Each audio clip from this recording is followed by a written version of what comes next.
Ane, Josu, Ekine eta Manes. Bigarren batxilergoko ikasleak zarete. Heldu askori entzuten zaien komentarioa da. Enintzake inoiz itzuliko nera bezarora. Zuek horrela bizi duzue? Nik ez, nik ondo pasatzen dut. Eskeniokan ez gara, orduan ez da niko ze ikuspuntutatik. Gero hor urteten gainera esango, jode, arrazioa, baina momentuz pozio bizika. Nio baita zagone behintzat. Gainera, danok gurun dana, oin arte gaur egun ez dakigu zer dan biharra eukitia. Daku gurun dana... Bai, hori bai. Gezki oituta gauz. Nire gurasoak esaten doztai jota. Ez que ni akordaik nahi zure dadean eukanean, oso gogorra egin keixaten, hemen pasau hain ondo, eta ikusten dut zure hain pozik da. Ez que, ez dakit, nire ustez balora bihu, edakundana, eta etorten gela ikastela pasatzen dula ondo, urtetan gela zapotan, hori da. Beti gauz juargan, beti ondo pasaiken, beti lagun artean, ez daku kejaieko. Adibidez guk ez du apreziatzen ikasti, baina gure mamak eta, ez da guinak sekula ikasi, ez den afan sekula ikastela batera edo eskola batera, beti izaten dozkoe. Aprobetxa hau ikasten zabetzen jainean, hori dela bizitzako epokarik importantiena eta onena. Oengo gaztedia batzuk galduk daude eta beste batzuk eharriki doazte. I do my makeup in somebody else's car. We order different drinks at the same bars. Gazteak, atzean utzi berri dute ume, aurri izatea, zertan bilakatzeko. She thinks you love the beach, you're such a damn liar. Well, those great whites, they have big teeth.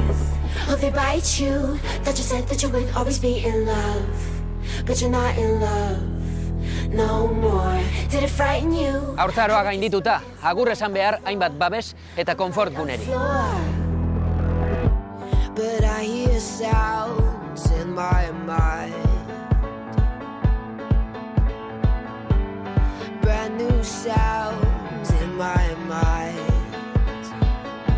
But honey, I'll be seeing you. Bizi gaituen gizarte hiperkompetitiboak berehala harrapatzen ditu gure gazteak. Berehala daramatza bizitza lehia modura ulertzera.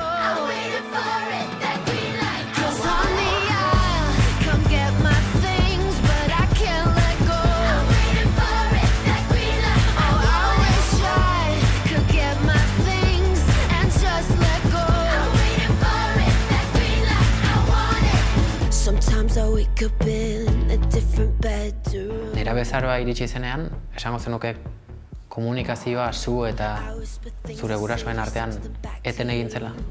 Bai, zerbait inevitablea iruditzen zait.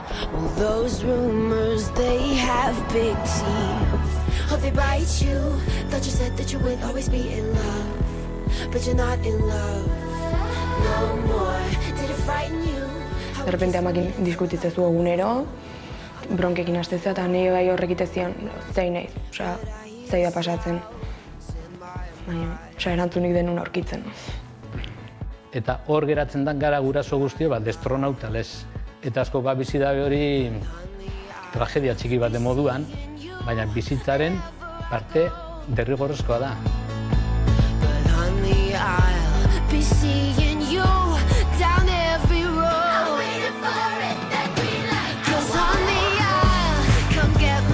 Gaur, urranditan gazte izatea, orain eta hemen.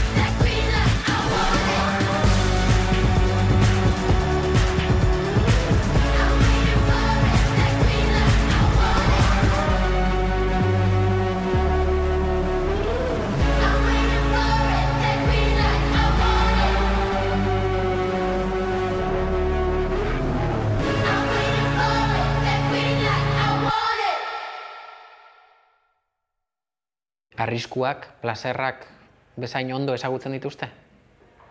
Plazerrak jartzen da bidez, balantzan gorago arrisku epaino.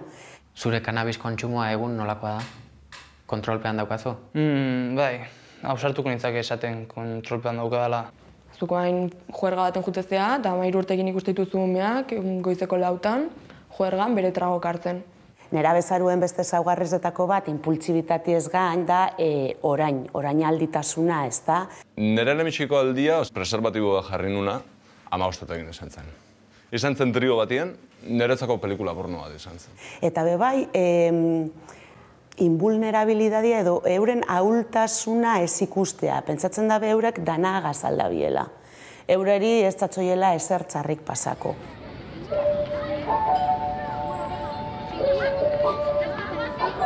Haurtzaro gehien amakin pasat. Aita beti lanen etxetik kanpo eta amakin beti. Beti amakin, o aitonakin, o amonakin. Eskolara gustora joaten zinen? Bai. Ez da inoiz arazo bat izan eskola? Ikasketak ez dira arazoa izan? Ez.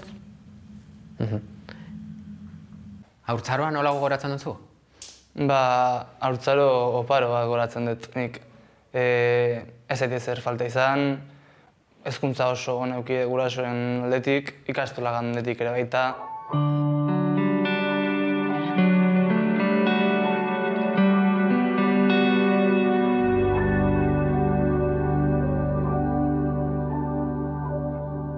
Hemen dira gure gaurko lehen gonbidatuak. Mirene, 18 urte, Ando Aindarra. Jon, 19 urte, Donostiarra. 15 bat urte zituztenean, bata zein bestea, nerabezaroari lotu ohi dugun krisialdi horietariko batean sentitu ziren. Segidan jasoko duzue haien gorabeheren testigantza. Gurasoekin erlazioa, nola gogoratzen duzu? Oso ona. Guraso ejemplarrak izan dira eta hori eskertzeko zerbait da. Esango zenuke ume mimatua zinela, edo ez? Ez, justo hori bat ere. Emango balirate nahi izan duan guztia oso ezberdina izango nintzake ni orain. Etxean izan duzue inoiz ulertzen ez zaituztenaren sentimendua? Bueno... Nik ez. Nik uste dut betik...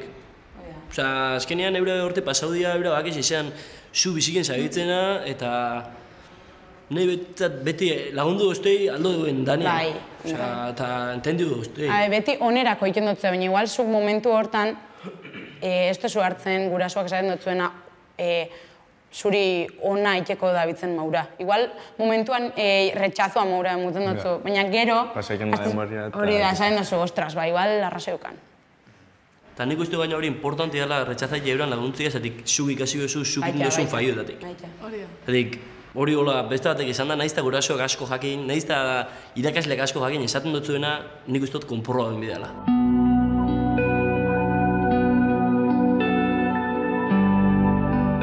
Oñati herrira etorri gara Txantxiku izeneko ikastolara. Aurrean dituzuen ikasleak batxilergoa bukatzen ari dira. 17-18 urte dituzte beraz. Lekeitiokoak dira ordea gure saioan parte hartzeko prest agertu diren bi gurasoak. Irune Maguregi, 19 eta 15 urteko bi alabaren ama. Juan Irigoyen, 17 eta 20 urteko bi seme alabaren aita. Markinako institutuko ikasketa burua da. Oso ohitua beraz, nerabeen artean bizitzen. Nik uste dut oso desberdin dela, lehenako garaiak edo ongo garaiek. Norberaren burua gogoratzea oso garrantzitsua da. Nik ez dut euki ordutegirik etxean etxera juteko, baina bai esaten duztien. Gurasoak sekulo bakarrik ez juteko, hori bai. Aldatu dana gizarte izan daiteke edo beste gauza batzuk, baina pertsona barreina gara. Esan egoten horren beste kontrol eta horretan egoteko egiz esan. Eskolan ez nintzen ikasle ona zan nahi dut, nintzen sumisoa eta suspenso asko eramaten nituen etxera. Gero ikasi neban karrera ikasketak egin nituen, da uste dut aita eta amak egoten zirela horren kontureneko arduratute bebai. 13 urterekin zeintzuk ziren zure kezkak?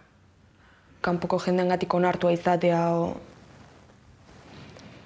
pixkate bai desmotibatzen hasi nintzen, porque hasi nintzen pixka behatzen, ez dakitze ikasi nahaten etorkizun baten horreke bai pixkat agobiatu itezian, ez dakit. Bai, hor hasi izan denan ikustet. Igual nire ona matematikan, igual Josu ez da ona matematikan, eta da ona guaiken dugu kriston marraskixak, baina hori etxako hartzen kontuan. Hori egisa. Sentimendu horren aurrean, nora jo zenuen? Etxean aurkitu zenituen erantzunak? Ez. Etxean hasi ginen bronkekin.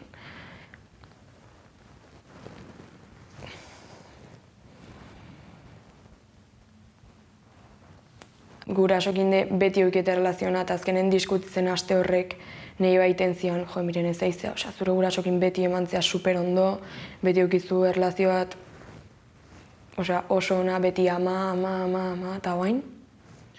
Haurtzaro zoriontsu bat deskribatu duzu, baina gero nerabezaro komplikatu bat iritsi zen. Bai, esan daiteke. presio gehiagin dituzu, galdera gehiagi erantzun gutxiegi. Zeintzuk ziren zure kezka nagusiak duela 5 urte?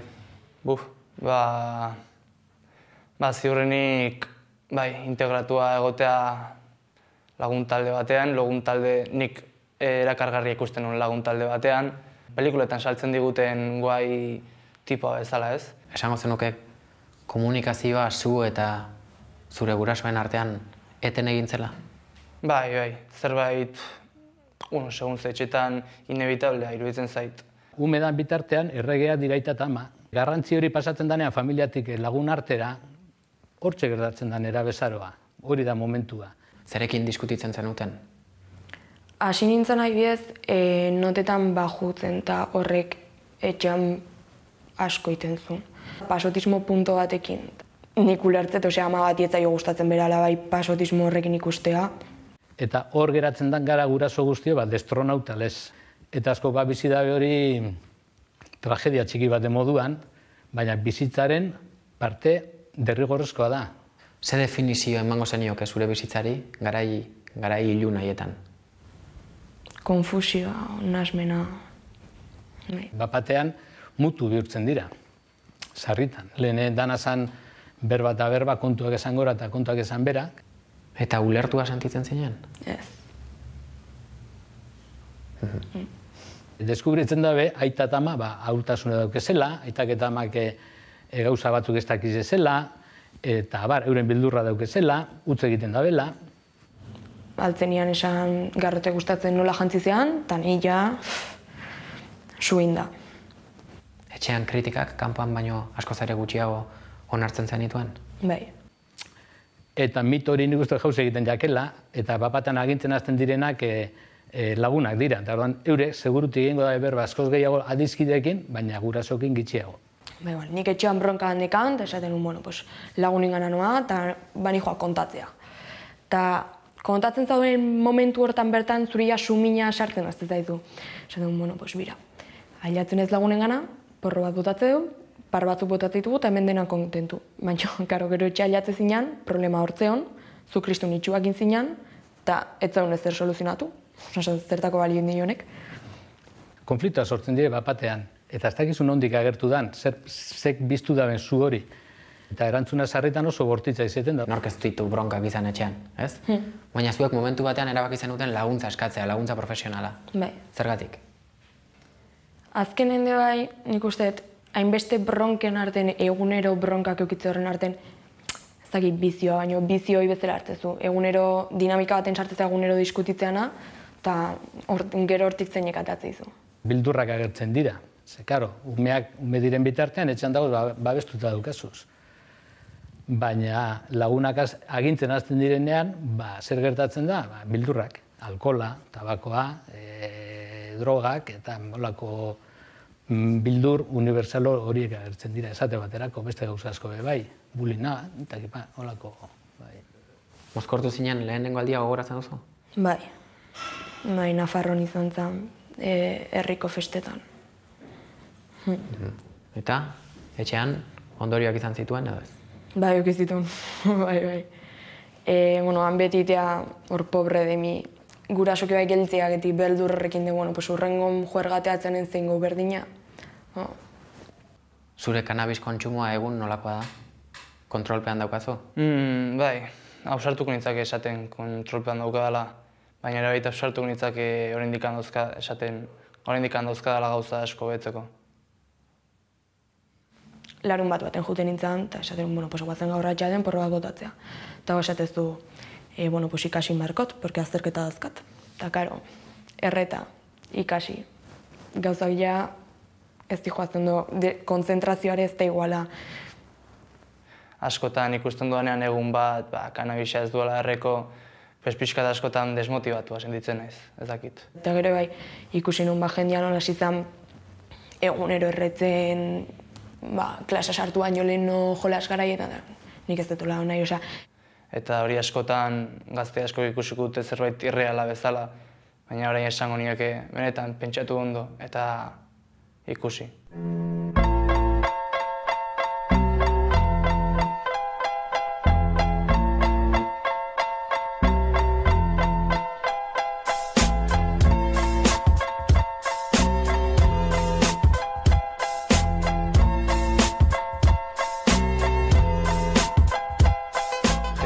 ikastera, ikastola bidean kanuto bat erratzezu, gero atarian beste bat, gero lagunen gana iristen zea beste kanuto pare bat.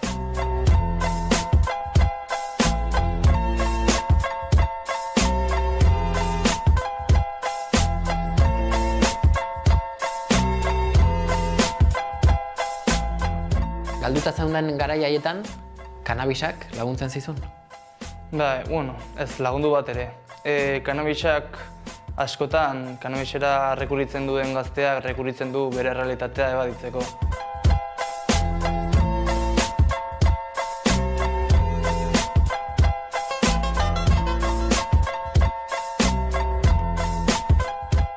Askotat dituzu lagunekin, ere ez da ez duzu ikusten ari zeanaren grabedadea, ez? Arriskuak, plazerrak bezain ondo ezagutzen dituzte? Eurek beti euren izaera gaitik eta nerabezaruen hori egin behar dabilako, beti plazerrak jartzen dabiez balantzan gorago arriskuet baino. Nerabezaruen beste ezaugarrietako bat, inpultsibitatiez gain da orainalditasuna, ez da? Eta bebai, invulnerabilidadia edo euren ahultasuna ez ikustea. Pentsatzen da eurek dana gazaldabiela. Eureri ez datzoiela ezer txarrik pasako. Lehen esan duzu, lagundu ez zidan askoi lagundu. Zergatik gauzako okertu zituen etxean, ikastolan? Bai, guztian. Nire laguntaldean murriztu zuen adibidez, inguratu nintzen inguru horretara, kontsumo hori zegoen ingurutara. Gero ikastolan ere baita irakasleekin kriston mobidak, hori erta izteintzerako klasera. Eta gero etxean adibidez irakasleak batek nire tutoreak esan ziren erretzen duela. Eta hori etxean konturatu zienean hori esan zen, balimatzen zaila etxeko erlazioa horrek guztiz zail duzun epoka, bai. Tentsiozkoa izan zen. Egontza zure ia bizitza guztia zure alaba irakusten hoi ez dula izan behar, eta derrepente zure alabako egiteu. Nik bakit tragona ez dala. Eta behantzako bai frustrantea dela zezkenen ontzea bere haurtzaro guztien lan bat iten, bere malaletxe batengatik dena kaketa bialtzeko. Amak proposatu zizunean, psikologo eta pedagogoen gana laguntza bila joatea, zer esan zenion, zain izan zen zure erantzuna?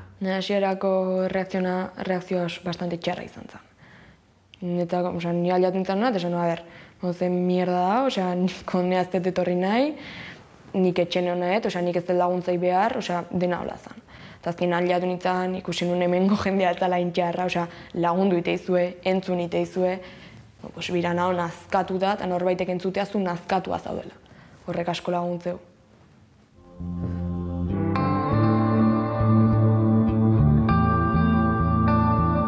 Bai Mirenek eta bai Jonek terapia jasotzea erabaki zuten Donostian den Izar Fundazioaren Norbera deituriko programaren bitartez.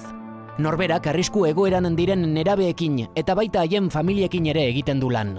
Ezen izan bakarrik kanutoen justo kontsuma. Izan zen gehien bat etxean zegoen egoera inestable tentsio duenaren gatik. Esan zizutenean, psikologoen gana joko dugu, zer pentsatu zenuen? Hasieran esan nuen, eske ez. Gero pixkanaka ikusi eta oso lagungarria izan dela. Zure gurasoengan sentitu duzu inoiz porrot sentsazioa? Bai, gehiagitan. Baina ez beraiek egin dutelako ikustaraztea, baizik eta nik nabaritu duelako. Eta? Zen nolako sentsazioa izan da hori? Oso esanguratsua ez dakit nola esan. Ikuste duzunean guraso batzuk saiatu dela zuretzako ahalik eta bide hoberena sortzen, eta zuk guzti hori mespretxatzen dezunean, eta ez dezunean ez da aprobetxatzen iruditzen zait. Zerbait oso krudela izan dutik dela. Zuk egoeranik zailenetatik zer ikasi duzu? Zerekin ibili behar naizen kontuz, niregan. Eta zerekin ibili behar zara kontuz? Impultsibitatea, agian. Ez momentuan ez pentsatzea bi aldiz esango duana edo ez pentsatzea bi aldiz egingo duana.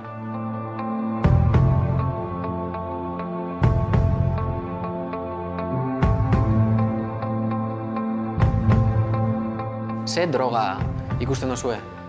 Irtetzen zaretenean, asteburuetan. Porroak. Bai, geixo marihuana esango neke. Ez da hain normalizauta, baina azkenian beti ikusten duzu, beti. Soiasen lekura, soiasela, hor da bat. Igual marihuania ez da ikusten gehiago kaletik egunian, egunian zertara, baina gabian bai ikusten da, pila. Eta marihuana ez aparte, igual komunera fanta. Hori bai. Hautza. Jakin nahiko errealistek esan behar gara, eta jakin badakigu kontsumuek egon egongo direla, harinago edo beranduago. Neskan komunetik lau tipo urteten. Droga kontsumiko badabiez, behintzet aliketa modu seguruenien egitea. Eta beharrezkoak ez diren arriskuek ezartzie. Modu realista batean eta bat ere moralismorik gabe lan egiten duzu beraz. Bai. Guk ez dugu juzgatzen inor eta ez dugu moralinarik soltatzen. Zara, esaten ez dozue hau egin behar, edo hau txarra da, eta holako diskurtzorik ez dugu erabiltzen. Bai da problema bat. Nik izango neke bai da. Igual ez, oin urte bat moan, heroinia ibili izan moan, baina... Desinformazio asko edo mito asko be erabiltzen da bie, eta informazio okerra asko be bai. Eta horrek arriskuen jartzen dauz. Orduen gure helburu da informazio zuzena, objetibue, ez moralizatzaile emotie, gero eurek alizateko erabaki. Eta guk uste duna baino gehiago dago gainea. Nik hori izango neke. Igual hemen, oinati aldian da, gure inguruan da, ez du emezte ikusten, baina bai dago. Baina bai, iken da. Horri buruz ez dakit ezer, horako zulo baltz moduko bat dago. Gure sasoia ni pene ban ezer kontatzen, eta gure sasoia hau baina asko txarrago ezen zen. Guk informazioe objetibuen moten du. Drogak dako iezela arriskuek, argi dau, eragin negatibuek, bai plazerrak be bai. Droga kontsumitziek plazer batzuk emoten dauz. Bestela inokeleki dau inoiz drogari kontsumiduko. Eta jentiek kontsumitzen dauz drogak, plazer batzuk emoten da biezalako.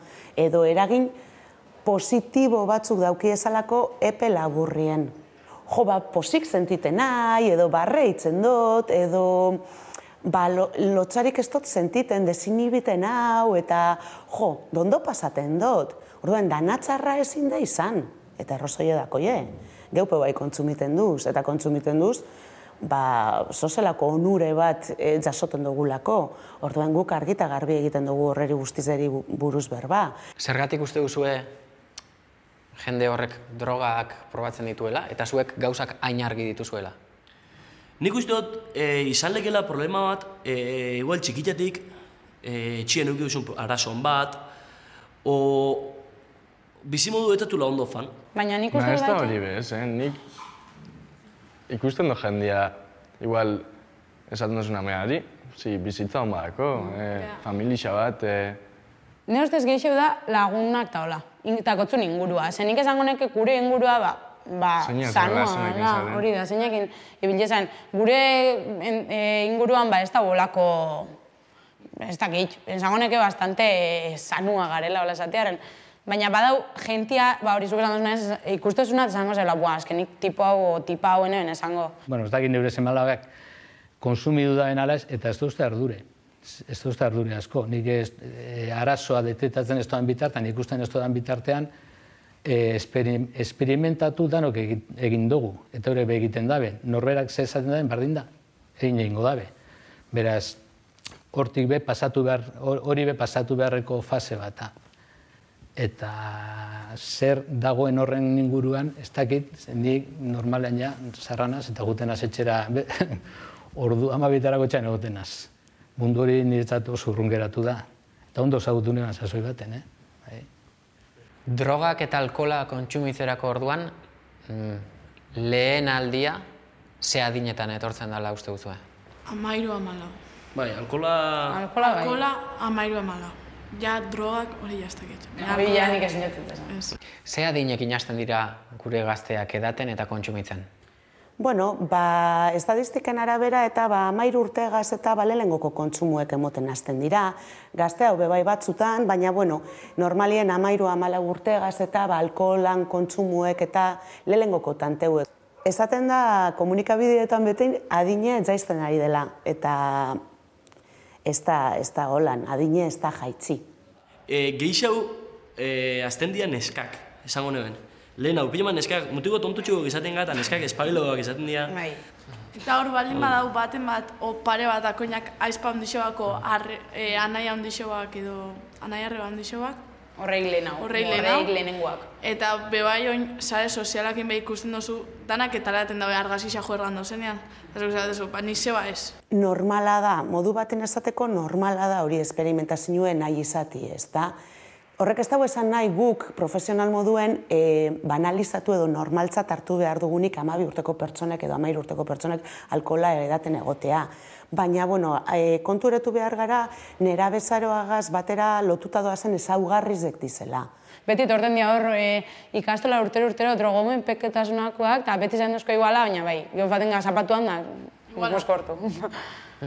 Gure seme alabak, holantxerik ezagutu gaitxue, ze gupe bai urteten dago, guaz. Ez edan, da eskunar daua. Txikitatik ikusi du, igual, gurasoak. Ostiralean urten lanetik, eta ostiraleko txikiteua, ez da git. Beti ikusi izan duen gauza, da ordan guri bepaseken duzku eta jota berneatuta maura daku hori. Jode, gero esan malaba gibiltzen dire gubiltzen ginen taberna bardinetan. Hori da, bai, eta izen musika bardina bentzuten da, ze besterik ez da, honek entzun bizu ez, ondara 40 urteko. Karo, inoz etorri dire, beranduegi eta edan dabe bai. Ni bez, momentuz jatuka ikusterik, izeleik etorti, baina ni nahi jaot ez ikusi. Bai. Nahi jaot ez ikusi. Tokada esati bitu, ostara behitzen badozu hori, ez tokazu urteterik urrengun. Gazte bat zigortu nahi badozu, 1000 zigor existitzen dire, baita atzaskolak alikatak enkentzea nahi dozuna. Baina txarrena, hori baino txarragoa, mobilak entzea da.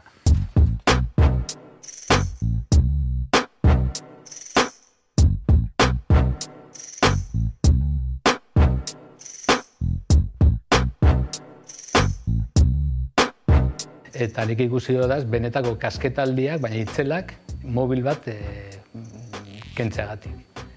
Eta mobila bihurtu dalako euren izaeraren estensio bat.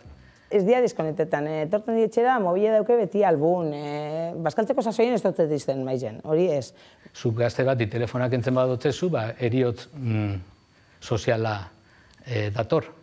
Da zanin berba oso gitxitzen dugu, gure hartin oso gitxi. Gazteak mobilak jaio dira. 10 urte egin daberan, geu sartu dutzeko boltzikoan mobile.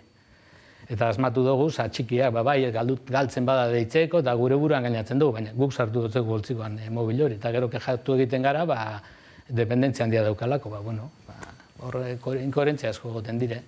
15 neskato behin ganin jesarritxea, bakotxa bere mobilegaz. Osa, arpeire behiratu bez? Ez dago. Nera beri mobilik ez daukonek. Agian baten bat, baina ez dago. Da, batzutan aspertute duten izela, eta bakotxa beren gauzak behiratzen. Maizen bazkaltzen gauzela, mobile eta aurikularra, etxo. Gu maizen ez dut hau Osa, mobila erabiltzen dabe, komunikatzeko, baina kalte egiteko bebai. Baina horren arduradunak geu gara. Zer idazten daben, idatzi daben gauza horren arduradunak geu gara, eta astu egiten jaku. Eta nik badakit, ez dugula begiratzen, geure semalaben mobilan zer ipintzen da, edo zer gertatzen den. Baina ardura du gurea da.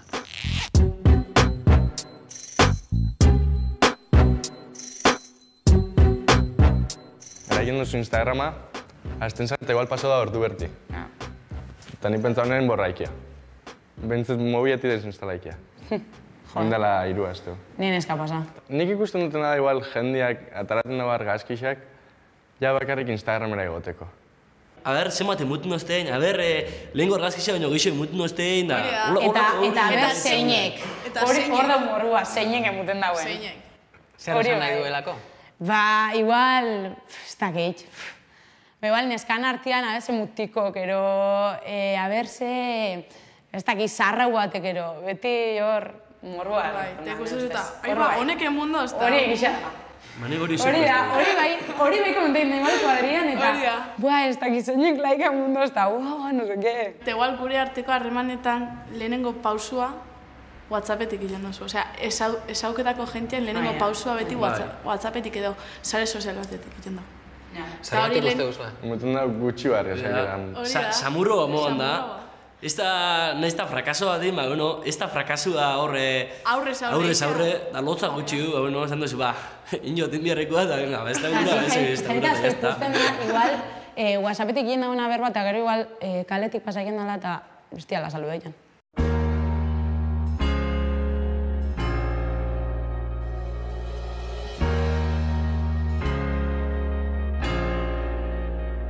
Zego a pasaude,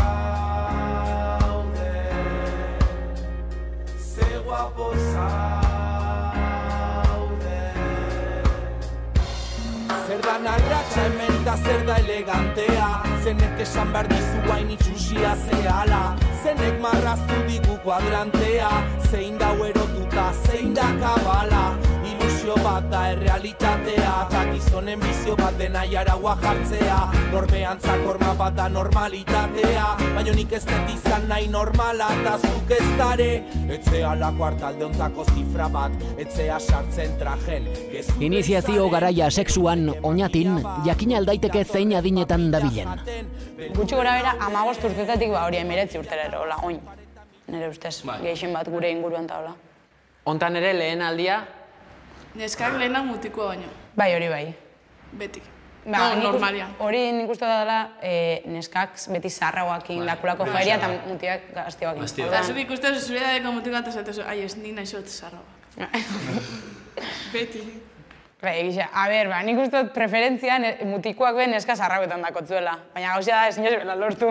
Neska beti gora betzera. Egisa da. Hori egisa.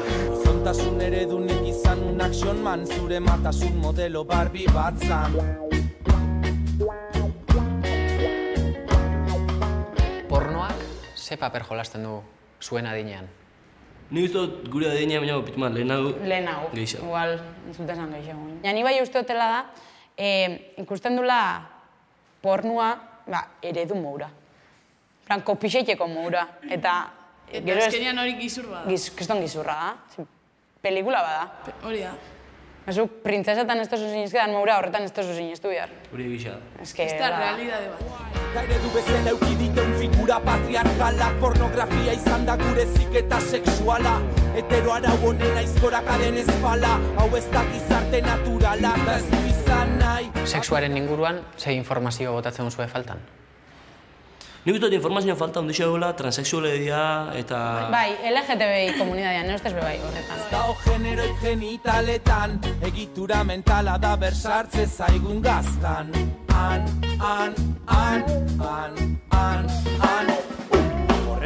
Sexu indarkeria, gero eta gehiago ikusten da gazteen artean, euren arteko harremanetan, zergatik uste duzu edala?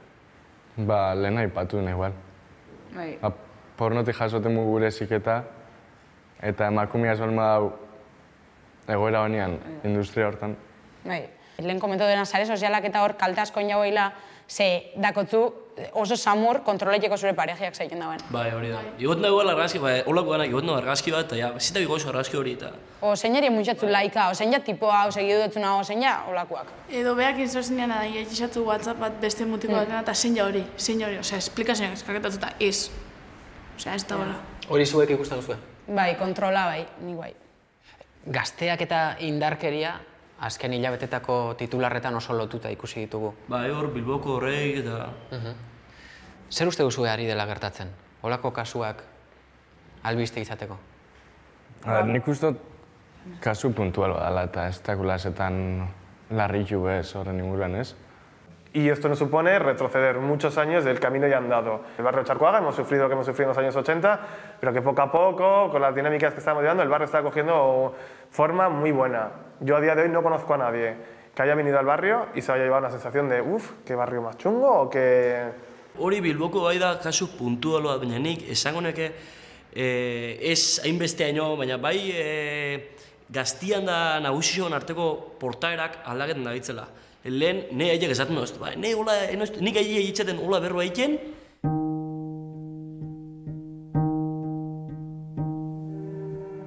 Álvaro Pérez zuekin 32 urte ditu eta Otxarkoagako bizilagunen elkarteko presidentea dugu. Dakizuenez duela 2 hilabete, auzoko nerabe talde batek bertako 2 lagun hil zituen modu zinez ankerrean. Lehenago ere, nerabeak protagonista dituzten gertakizun oso violentuak hildako gehiago tartean egon dira Bilbo aldean, eta galdera zabaldu da hirian. Ez genekien zerbait gertatzen ari alda egungo nerabeak eta bortizkeria lotzen dituena. Nosotros como asociaciones de vecinos sí que transmitimos a la Policía Municipal que había un repunte de tirones de bolso, de que iban a acceder a viviendas, a locales, claro, pero nunca nos llegamos a imaginar que pueda llegar con ese trágico final. Que nosotros comentamos, oye, hay X chavales jóvenes, pocos, pero que había algún joven que estaban empezando a hacer tirones. Y fuimos comunicándoselo a la policía, que por favor tomasen medidas porque de ahí viene la prevención. Es decir, si tú tienes la ventaja que tienen, que somos los ojos del barrio, somos los vecinos, que somos los primeros interesados de que la cosa funcione, ha pasado esto, pues en un principio entiendo, miedo. Y más en las personas mayores, que son las personas más vulnerables, y es el perfil mayoritario de este barrio.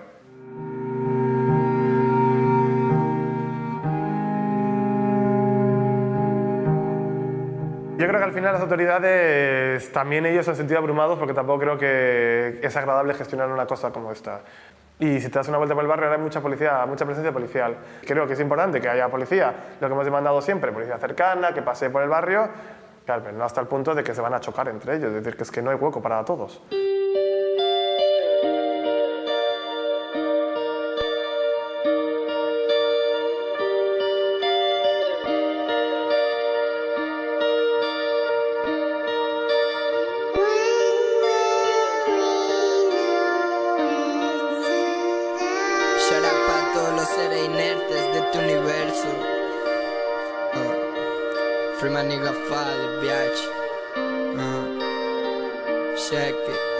Me puso la tijera en el cuello, loco, no llevo ni traurillo.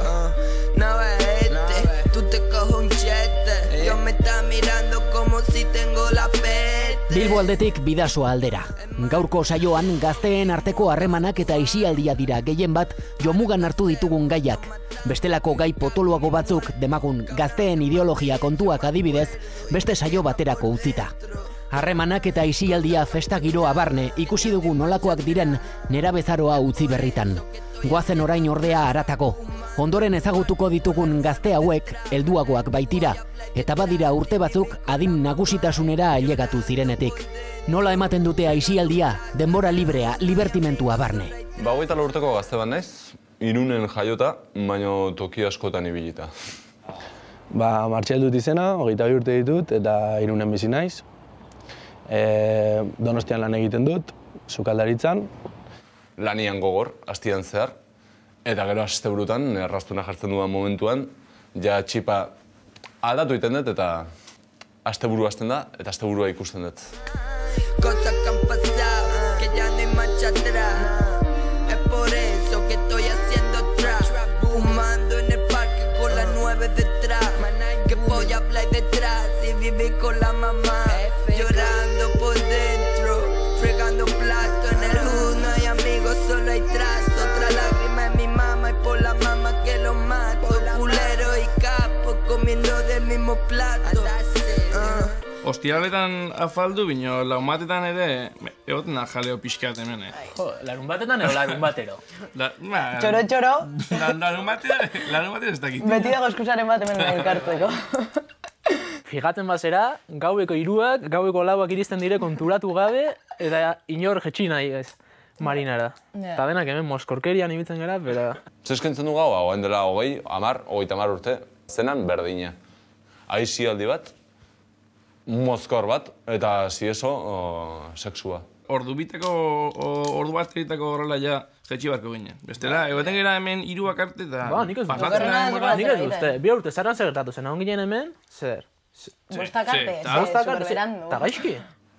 Ez autu nun rock musika, ez autu nun gitarra, eta ere bai ez autu nituen porruak. Eta nentzako izan zen dena bat, oza, izan zen nire... Uaingo pertsonalitatea definitu zidan bidia. Baina jaikitzen dena eta porro bat errotzen dena hori galduta da. Egia esan, hau kobazulo bat ez da, gure kobazuloa. Egokitu dugu gure erara. Bai. Eman digo gure xarma. Igual, gurasoa pentsatuko dute, han juten dire eta a meterse de todo. Entzun da dakat droga moda asko daudela. Baina nik gabetan ikusten dudana diabetikuak. Amfetamina, kokaina, estasisa, perretxikuak, y poco más. Hori igual da okerrena. Baina, etortzen gara denbora pasatzera eta pasatzen dugu denbora txorradak egiten, baina ez. Jakingo balutez egiten dugu. Ja, eske hori da. Egongo ziren konten, hona, etortzen gara. Harrituko lirateke. Bai. Moai jakingo dute, igual, ez? Igual, bai. Apa, ama. Hipokresia asko dago, porque gauzak ez dira datu. Leheno, edate zuten eunero, pixkat. Oain, enten duguna da, astebururo, a muerte. Osa, leheno hartzen zuten ardua. Oain bakarrik kubata eta berua. Leheno esan, disfrutatzeko eta moskortzeko eta lagunekin egoteko eta eskusa bat. Oain da, lagunekin egoteko beharrezko den zerbait. Argiak intadenakin ondo dugu, ventilazio eta dena. Komuna, dutxa. Nere lehenbiziko aldia, preservatiboa jarri nuna, 15 egin esan zen. Iraiaren batean. Que konste, onjarbeko festazian, lehenbiziko eguna eta gogatzen ez. Izan zen trio batien, trio heterosexual batien, izan zen, 2 mutiltan eska bat. Eta izan zen, nik ez nuen problemekan izan, niretzako pelikula porno bat izan zen. Ala jokatu nuen. Topatu dugu hemen gauetan, bueno, igual hobeto gauetan ez. Farra urrengoko eguna. Gauetan ez, goizetan. Goizetan, iritsi urrengo eguna eta kondoiren bat, hemendik, eta olako historiko daude. Gauza gutxi ikusi duzuzu. 15 urtetik, 24 urteak arte, pareja konbentzionalak izan ditut, eta azkenean mina iteko bakarrik balio izan haute.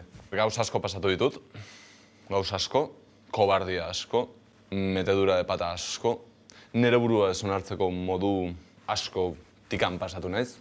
Mina indet. Baina min hori beharrezkoa ez da, baina oain egon punturaino aiatzeko, ala izan behar izan da. Etxian gurasoa dakatenak eta onera etortzen direnak... Sorpresita. Monogamian ez dut sinisten.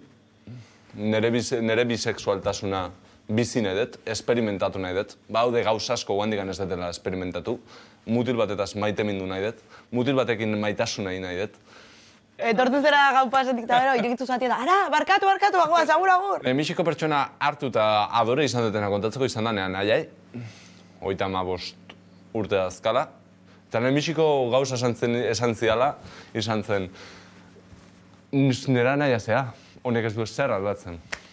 Eta oso ondo, niri pixo ondioak endu ziren. Etorri, eta musika, egongo da norbait, seguro. Non baiti marko da, ez? Bai. Me estoy quemando en ese fuego azul. All the ratchets on me, I can feel my soul. Toda esa yoli en mí, ya no siento el alma, Plater polit bat prestatzen dugula sukaldean, ateratzen dut argazkiren bat. Juten garela lagunekin mendira eta kristen eguraldia dagoela, egotzen dut beste argazkiren bat. Batzutan posturatzeko ere bai pixka bat erabiltzen dut, ez? Argazkiren bat, ez dakit, belarri batzukin edo, eta...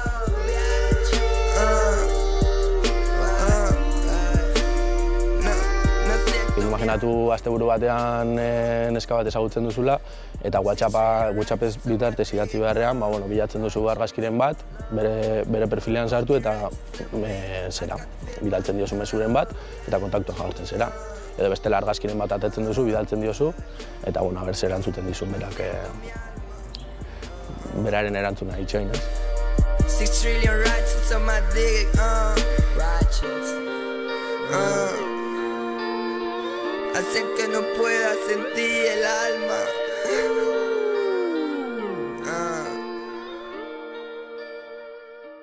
Nik uste jendeari erresago egiten zaiola sare sozialen bitartez ligatzea, adibidez, edo harremanak izatea, aurrez aurre egitea baino. Funtzionatzen du? Bai, nien ez kejatzen. Nien ez kejatzen.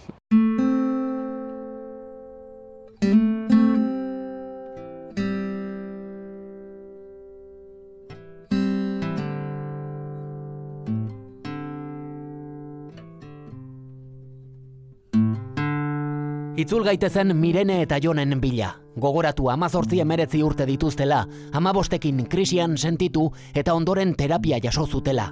Nola sentitzen dira orain? Gurasokiko duzun ikuspuntua ere erabat aldatu da. Bai, ze oain dela 4 urte bronka guztin esaldi estrella zan, hau joditzagatik itea zuen. Eta hau joditzagatik itea zuen. Eta zinde sinistu nire gurasok nahi hola tratatzea nahi fastidiatzeko. Adin hortan pentsatzezu eske. Ze esangoit nahi atxo honek nahi fastidiatzen nahi zait. Gaur egun zen modu zaude, Mirene? Pertsonalki oso ondo. Oso ondo.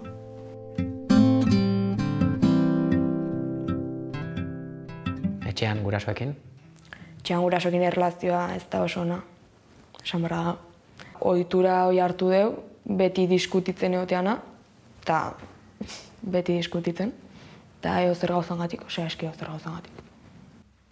Nera bezaro komplikatu horretatik, zer aldatuko zenuke?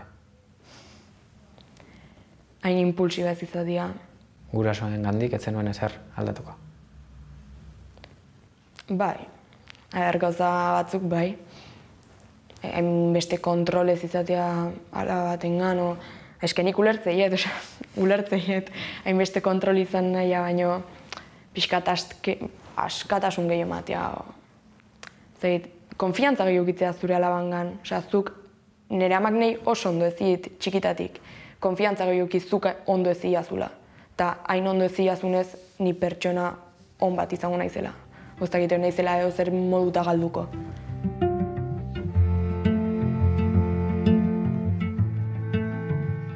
Gurasoekin esan duzu oraindik ere, egoera ez dago erabat baretuta.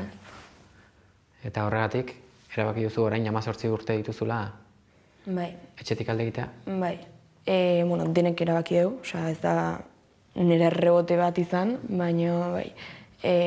Jungo naiz ize bat osoekin bizitzea, nire ama naiz bakin. Astero ikusiko gea duzai gabe, nire naiz etxetikan jungo, eta behaik deziate utziko. Ez, nire gurasok dira eta nire gurasok beti izango dira. 19 urterekin, zuk lortu duzu zure burua ezagutzea? Ez, nik uste oraindik ez da 60 urteko batek ez duela ezagutzen bere burua. Eta nor zara? Hori zaila da hitzekin espresatzeko. Esan dezake pertsona bat gorrotatzen naizena ni neu eta aldi berean ere baita asko maite naizena. Aldi berean bizitzeko bat ditunak eta beste aldi berean ere baita bizitza mespresatzen duen norbait. Gauza asko ikasi behar dituen pertsona eta gauza gutxiegi dakizkin zerbait, norbait, ezakit. Gurasoekin duzun erlazioa egun nolakoa da? Estableagoa, asko zobea. Establea. Gaur aurpegia ematen ez baldin baduzu, zergatik da?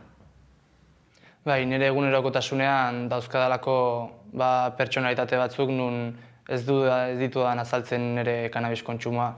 Uste duzu horrek arazoak emango dizkizula? Jendeak baldin badakik kanabisa kontsumo izan duzula? Baita ez da arazoak sortuko dizkiate, simplemente aurre iritziak eta betikoak nahiago diskretzioan mantendu eta jazta.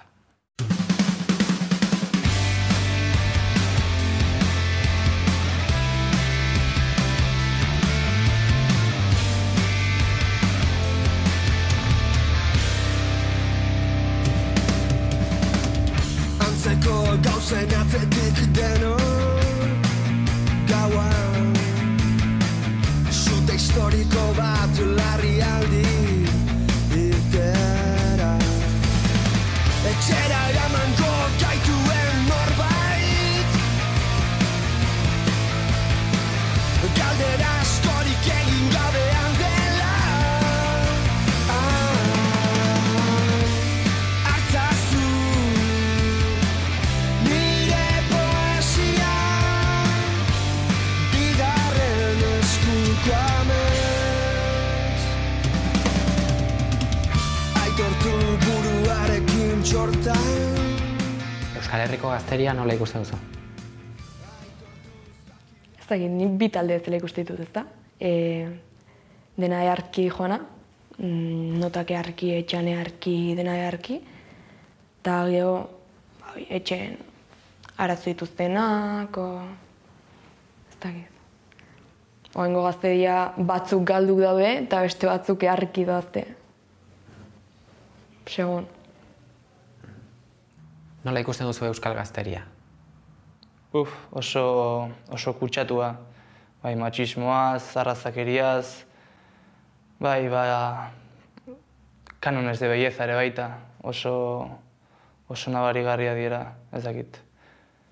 Geroz eta okerrago oso violentoa dator gazteria, edozein iskinetan festetan aurkitu ezakezu movida bat, porroa guztiz normalizatua, porren kontsumoa. Ez dakit, ikuste gazteria urte batzutara erdia hil egingo da eta beste erdia geldituko dena, nola geldituko den. Eta bai, pixka gogorrak izan daitezke hitz hauek, baina benetan ikusi zein den egoera. Zenbat, ze kutsakorra den gizarte hau guztiagatik, drogengatik, violentziagatik, gure elikadoragatik ere baita. Ez dakit guztia, kompletoa da, oso ondo organizatuta dagoen zerbait. Bakardadeari eskin egiten, non bizi garen ez banekinek ez. Oso katastrofista zara. Bai, hori guztiek esaten diate, baina nik erantzuten diet ni realista naizela. Mundu dagoena bakarrik ikusten duela. Eta katastrofista izateare baita pixkat beharrezkoa dela mundu hau ikusteko. Baina bestela zuk ez daukazu horrelako irudi katastrofistarik gazteriaren inguruan. Badago gazteri zati bat ikusi esatezula ono, baina ze galduta dauden hauek. Deba ikustezu beste zati bat esatezula, baina hauek arki doazte. Hauek ikasten nahi dian behaiek nahi dutena, behaiek nahi dutena egiten nahi dira, lortzen nahi dira behien espektatibak, eta horiengatik ezin dizu zer ez esan. Behaiek arki doazte. Geroz eta gazteri kutsatuago bat dator, geroz eta gizarte kutsatuago bat delako. Osea, da ispilu bat. Sare sozialak, sexua, indarkeria, bueno, badira guzti hori ikusi eta asko esaten dute. Egungo gazteak okerrera doaz. Zuk irudio hori ez daukazu. A ber, azten balima sexu indarkeria hortatzen ataz diten, nire ideia guztiz aldatu ditea, osea, gaztegia ez hain ondo. Esan beharra da bai, leheno olako gauzak pasatzen ziala. Leheno pasatzen zian, oain pasatzea. Eta hau aldatzeko azkenen denakin behar deu lan bat, ez batzuk bakarrik eta beste batzuk berdin jarraitu denakin behar deu lan bat. Osea, denak jarri behar gara pentsatzen hau aldatu behar dela. Eta honek ezin duela jarraitu. Ezin duela jarraitu.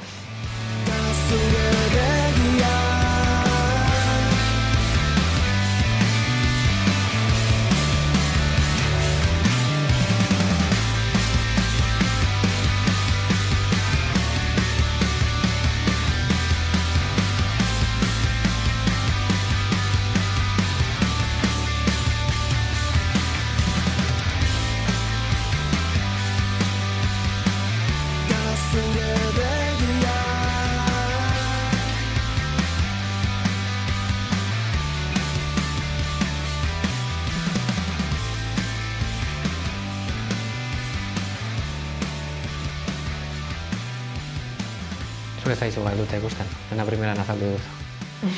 Eskerrik asko, Mirene. Ni esker zuei. Beste zerbait azaldu nahi duzu? Nire guraso asko maite ditutela. Gutxitan esateiet, baina asko maite ditut. Eta niko esan nahet. Eskerrik asko. Zuei.